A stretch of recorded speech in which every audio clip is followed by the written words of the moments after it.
Guys, I want to read something to you. This is a quote from the great Michael Bisping.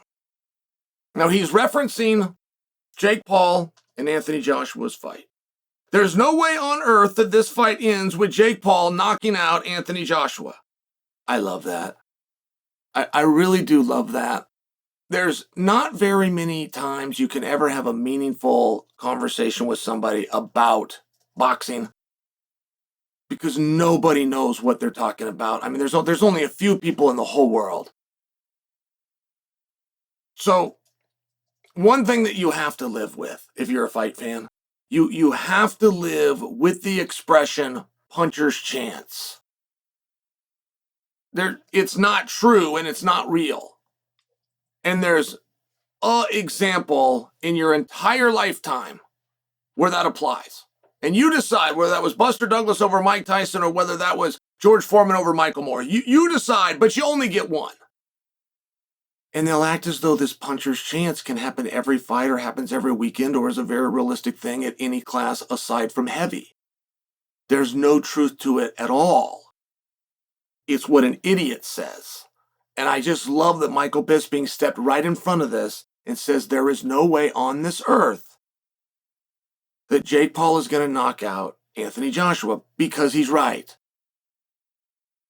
If they let him get in there with a shovel, he still wouldn't get the shovel to Joshua's head. And if he did, he wouldn't generate enough power to knock him out. All right. There's no way on earth are the words of a world champion. And he's right. From a man who's half his size and had everyone talking trash on social media to all of a sudden Jake Paul's the small guy and he's taking on Joshua who's towering over him. Now what Bisping's referencing there is that when Jake Paul was preparing for this very date, for this very event on Netflix, he was getting ready for Tank Davis, where Jake himself had a huge size advantage, admitting that size matters. Just saying that my lack of experience can be balanced by me having 30, 40 pounds on you. Now all of a sudden that argument goes away, and that's what Bisping is speaking to. Bisping says he hits harder, referring to Joshua. He's the bigger man, talking about Joshua.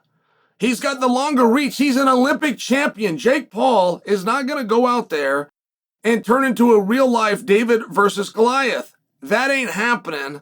Everyone should know it. This fight has been frowned upon not only because of the suggestions that the fight might be fixed, but also from people in the boxing world that look at this fight as a spectacle, a circus, a sideshow attraction. And for those reasons, this is a very dangerous match. If this is a real fight, and apparently it is, so we're going to go with that, says Bisping, there's a very good chance that somebody gets hurt, and I'm sorry to say it ain't going to be Anthony Joshua. This is not a game. You don't play boxing. And I really just appreciated that. Most people don't know how to promote. They just wouldn't know how to do that. There's no school that you can go to and major in promotion. There's no library you can check out a book on fight promotion. And when somebody doesn't know how to promote, but they get tasked with doing just that, the very first thing they think of is storytelling and attempting to dupe the audience. Generally, more times than not, they would be right. More times than not, a really good place to start is with a story that you can come and then present the audience. The audience, an entertainment audience, and that doesn't matter if it's a shoot or a work. It doesn't matter if it's fiction or nonfiction. An audience that's given you their time would like to be entertained. So if you can take a story and you can make it interesting, even if you got to twist it just a little bit, the audience is there for it. They're willing to let you do that. They don't mind the suspension of reality if the story's good enough. So that would be a person's very first idea. But you then have a second idea. You have the other idea. And what that is that you just tell them straight up what this is. There's one dude who's in a position to get hurt really bad. He talked himself into a spot, and he got the spot. And it's the oldest adage in life: be careful what you ask for, because you just might get it. And getting to fight in a main event, and getting to fight in front of a bunch of people, and getting to fight for some money, and even getting to fight on TV on an event that Netflix is going to host and that SportsCenter will cover. Like, these are all things that you asked for. Against Tank Davis. Against a slam dunk champion. Against somebody whose last name is Mayweather. Don't think you have to correct me and tell me which Paul it was. I'm proving a point here. You didn't really think that you'd be in a main event in front of the world on an event put on Netflix that was going to be covered by SportsCenter with Anthony Joshua. No, you didn't. You didn't actually think that. It's something that manifested, if you will. It's an opportunity that was presented, if you will. And it's a very dangerous spot. Michael Bisping's right. It's very, very dangerous. The worst thing in the world, if you want to talk about danger and or health of Jake Paul, the worst thing is if Anthony Joshua is good to him, if he carries him. I will tell you, as a coach, nothing will get my athlete in trouble more. There is nothing that could happen in a wrestling match where I'm going to be more upset with my athlete than if he plays with the guy.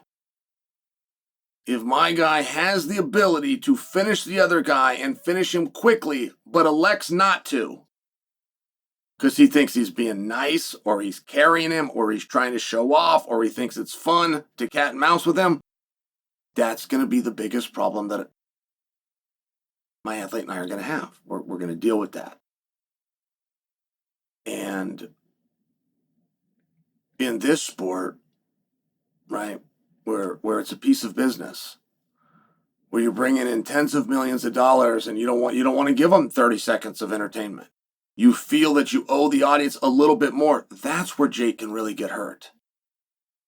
Joshua goes to the body and he moves around. He goes upstairs, but he hits him hard enough, but not quite hard enough to put him down. That's where he can get hurt. Now, I don't think that Joshua is that level of scumbag. I don't think. But it's not as though I don't think Joshua's a scumbag. I do think he's a scumbag. I don't think he's the kind of guy that would hurt and cat and mouse his prey because he thinks it's better for a drunken audience sitting in the second row who he's never met and is never going to meet. I don't think he's that kind of a dirtbag. I think he's his own kind of dirtbag. But that would be very bad. That would be very, very bad. If you're ever in a fight and you allow the person to stay in the fight, that is very bad. If you ever try to not knock the guy out when you can knock him out, those are not signs of sportsmanship, and those are not kind things. Those are the things that can take actual ages off of somebody's career and off of their life. And I feel that that's what Bisping's talking about. I agree with everything Bisping said. I know I used different words, but using the word dangerous, that's not an overstatement, and that's not a promotional term. Bisping saying straight up, here's what we've got. We've got a smaller, less experienced man taking on the Olympic champion. Oh, and by the way, the smaller, less experienced man was planning on, at least by Olympic champion standards, taking on a bum. Yeah, Bisping's right. This fight is dangerous.